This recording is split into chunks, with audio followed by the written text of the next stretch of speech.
My job ain't to try to convince nobody that you a seed and you must be watered to grow. That ain't my job. This is a gift. A person must want to be a seed and be planted and be nurtured. You must want that. You're supposed to be coming like a babe into this wisdom. But we come in like we some full adults with teeth and we biting. And you're supposed to be coming into wisdom when you something else like a baby, willing to be fed. That's our problem. A lot of these Negroes, they already on solids. So let them, they think they got something, so let them have it. And so they will be deleted. The grandmother is going to androgyny and beyond. You see what I mean? So everything is going up, let's say, a notch as new things come in. There's a new being coming to the center here in a moment. Right? So what the originals are returning to the center here in a moment. The originals are already making their pilgrimage in their consciousness. These people got hooked on an external version of going to the center and the navel of Earth. This is the Hajj. It's about to be Hajj now. It's canceled. Nobody is going to be going. The Kaaba is clean because this is that whole masculine external aspect of things. It's laid waste. Now people are going to walk to the center of themselves. You see how amazing that is? They're going to still make the pilgrimage now in their mind. They're going to remember that there were female goddesses inside of that Kaaba. And this is going to create a shift. But what's also happening is when you ground, you're being able to tune into what is happening really around you. Why is this important for spiritual people? Because normally they're not grounded. Spiritual people are way up here. They're talking about worlds to come, things that we can do. They're doing a lot of talking because that's all here up here. Like the mouth rules the head. So there's like the tongue rules the head. So it's like talking. But who would have to manifest that? Well, the hands have to manifest that. The feet, they're the first ones that get the job, walk over here. So the manifesting happens from the lower areas of the body. So if you have a person that's just talking, they're not grounded. You've seen this before.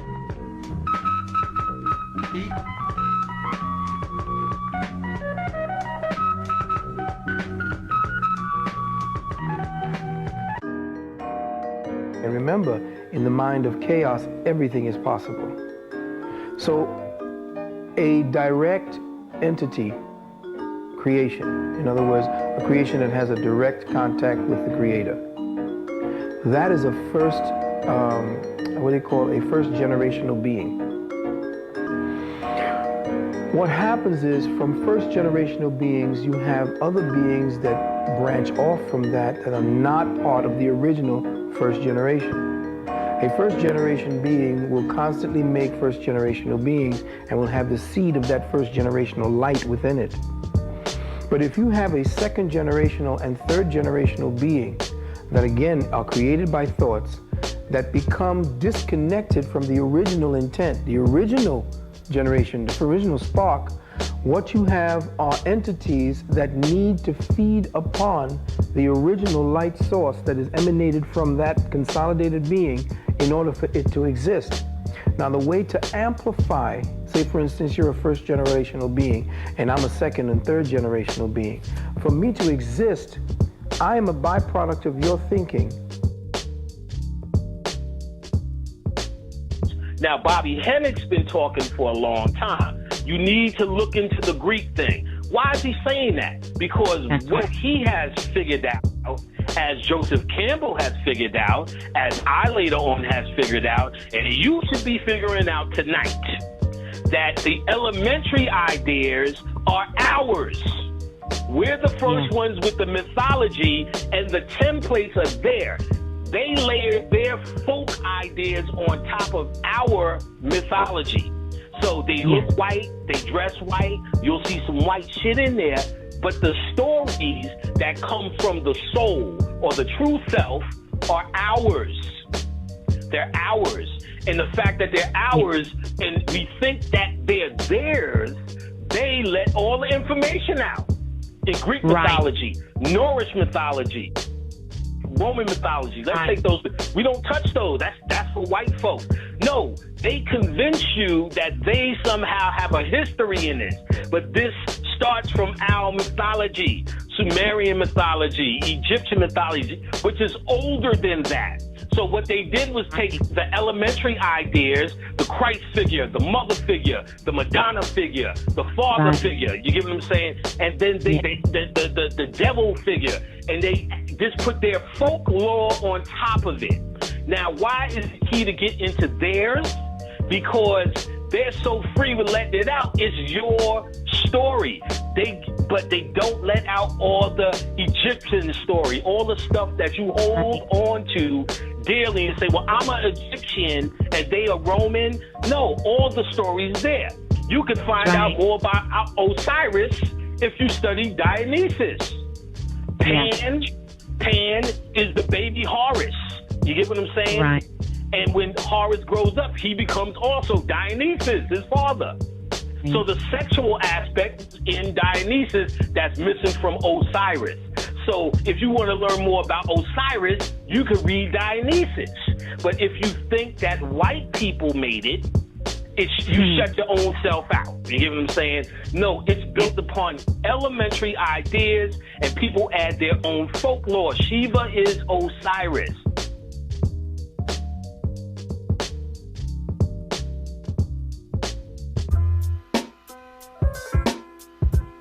That line, so the self is about 90% of you.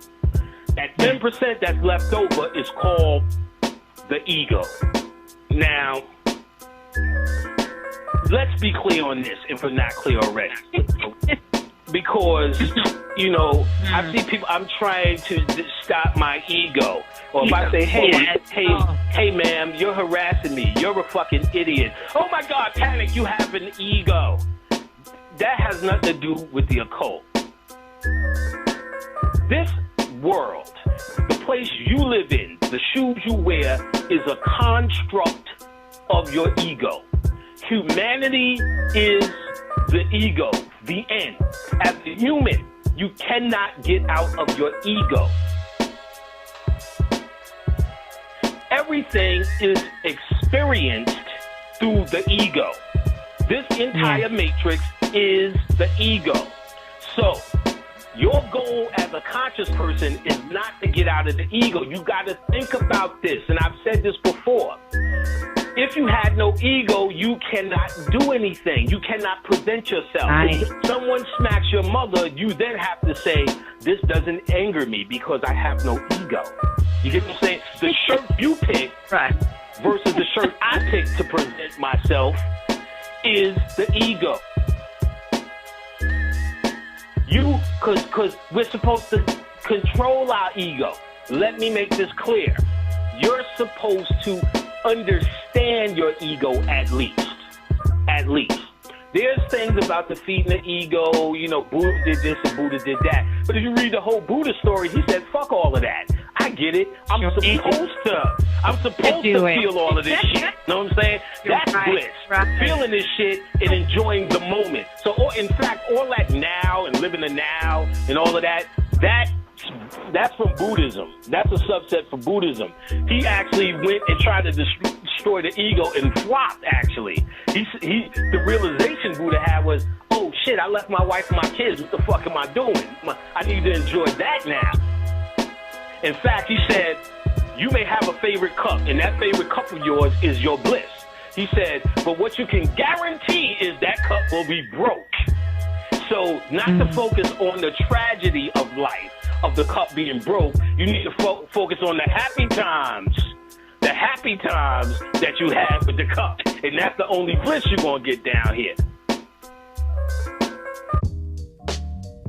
They have to feed on lower energy vibrations.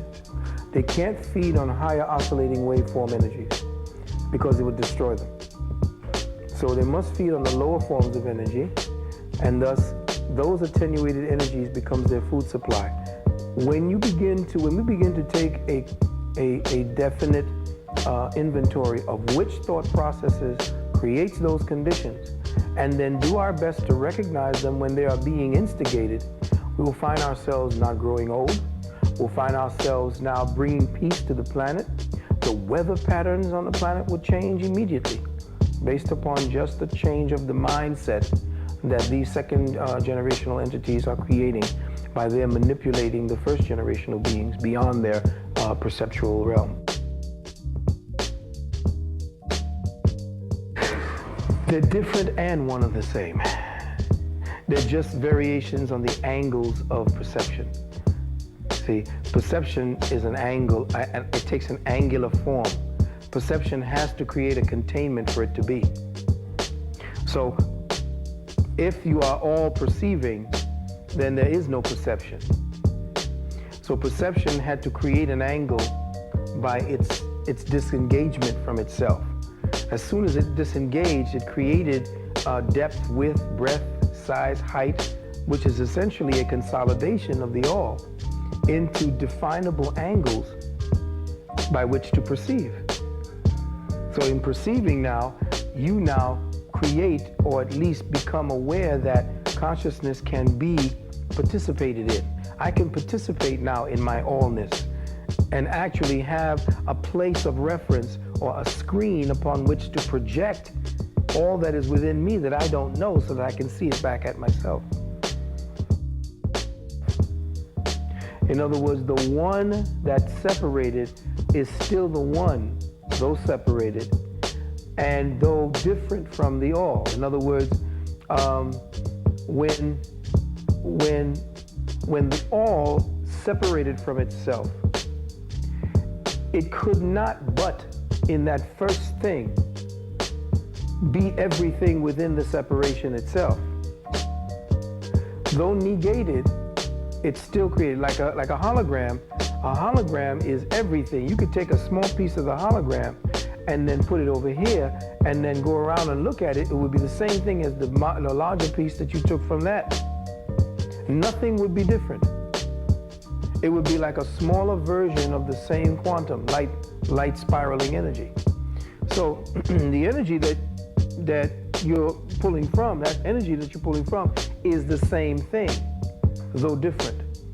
The difference is that in the negation, there is the capability to actually reference who you are through the bridge that the negation created. That bridge essentially becomes the point of reference for the all to see itself through the fragment it created of itself. You see, and the bridge to that is called ignorance.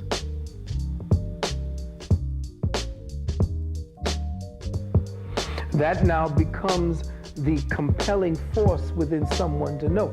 That creates the inquisitiveness of matter so that matter does not become stagnant in its being and thus not redeemable in its quality. The very inquisitiveness of us taking on matter creates our inquisitiveness so that the spirit that was the whole continues to transmute matter so that matter now grows in its intent towards finding that component within itself, which is spirit, which is the all in the all. So matter is not only a resistor, but it is a point that what do you call that thing that pulls us? Gravity. That's why matter creates gravity. Gravity is the grave. We are buried within matter. So gravity creates a point of reference between us and that all unknowable deity that keeps matter constantly churning. That's why Adam had to leave Eden, because that's the separation. That was the negation. That was the creation of Eve. When the all separated and left the garden, that's the whole myth right there. When the all in all separated from itself and created negation, which is the negative principle, which is the feminine principle, which is Eve. You see? But they say that Eve never left the garden. What does that mean? It means that the very component that separated from the all still contain the same pure essences within that particular form, which we call the garden. So Eve never left the garden, which is why the feminine principle contains the point of reference for intent to bring itself back into alignment with the Creator. But when you get the feminine housing or the outer form to go haywire and to become focused into the lower forms of energy instead of the higher forms of energy, you create chaos here on matter. And then spirit sends the energy waveforms to destroy whatever blocks of ignorance or whatever static forms of energy that would impede matter's development towards spirit.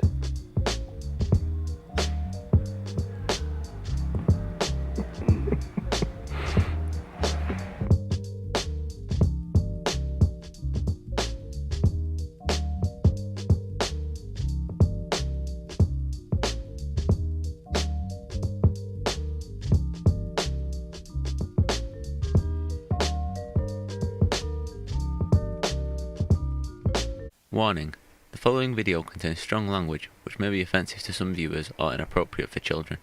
The content within this video is intended for mature audiences only. The other side of white emails that I get are panic. I listen to you all the time. I'm white. Am I fucked? You know what I'm saying? So I really don't answer those neither, but I'm going to answer them now. Technically, you're not fucked. If you listening to this and in your heart, we're not talking about kissing nobody's ass. You don't need to kiss black people's ass, and no black people should want you to kiss their ass for this. But you need to understand and recognize who and what we are. Stay the fuck out our way and study what you need to study. Stay in your lane when you study.